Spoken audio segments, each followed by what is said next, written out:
They are 3 years and 11 years old, respectively. Their parents are minority Uyghur Muslims and have been locked up in transformation through education camps. It is unknown when the parents will be released. As more than 1 million Uyghurs are locked up in Xinjiang's transformation through education camps, more and more children are losing parental care. There is even a special name for families with both mother and father in custody, double detained families. And now, the Uyghur children from double detained families have been placed under concentrated supervision by the Chinese regime. They undergo full-time supervision and receive their education in Chinese only. Usually, the iron gates of these loving heart schools are firmly locked. The walls are barbed with wire, and access is strictly controlled. There is little chance for these children to go outside. The children only get to see their parents once a month during a monthly video call. According to a teacher, the children always cry after talking with their parents on video. Loving Heart is a euphemistic name given to outsiders by the Chinese authorities to conceal the nature of the facilities. Such names are common in Xinjiang. In August of 2018, our reporter secretly visited a shelter house located in the Newtown area of Kapkal County in Ili Kazakh Autonomous Prefecture and obtained valuable internal information. This shelter house began operations in August 2018. Unlike ordinary schools, when entering this facility, visitors must register their ID information in a special security room, and personal belongings must pass through a security check. Heavily guarded lookout posts, barbed wire on the walls, densely placed surveillance cameras, helmets, and other riot control gear in the first room inside the dormitory building.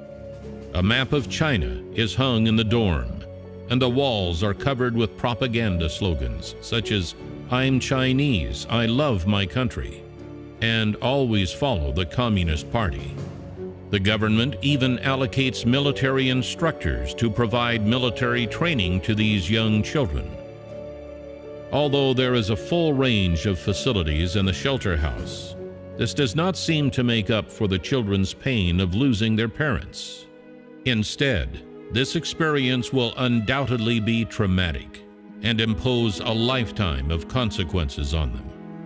According to a teacher at the shelter house, as soon as evening comes, the children cry about wanting to go home to see their mom and dad.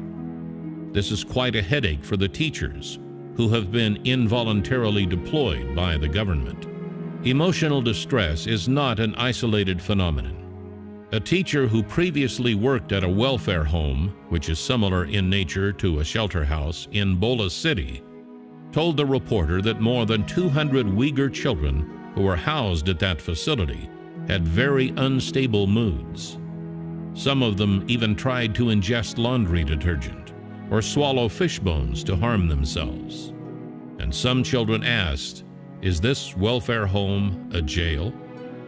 A prison officer in Xinjiang said, "When dealing with the education of the children of ethnic minorities, the government has organized a mandatory and isolated education for them. With public security police officers as their teachers, the young Uyghurs are forced to study a uniform Chinese curriculum arranged by the government.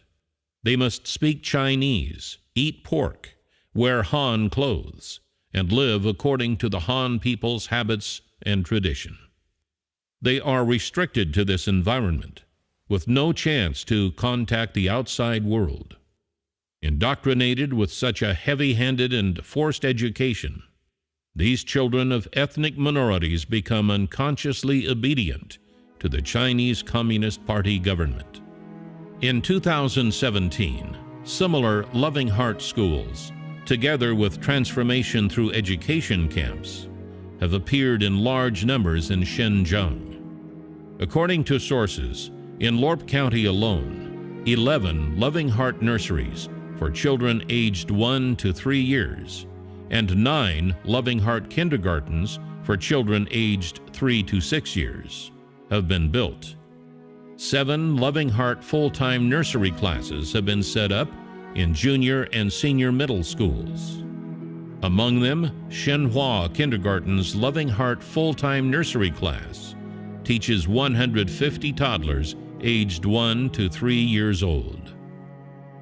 Yudu Loving Heart Kindergarten teaches over 500 children aged 3 to 6 years old. Lorp County No. 3 Elementary School teaches more than 900 children aged 7 to 16 of double-detained families. In Lorp County alone, as many as 2,000 children are being held for aggregated supervision.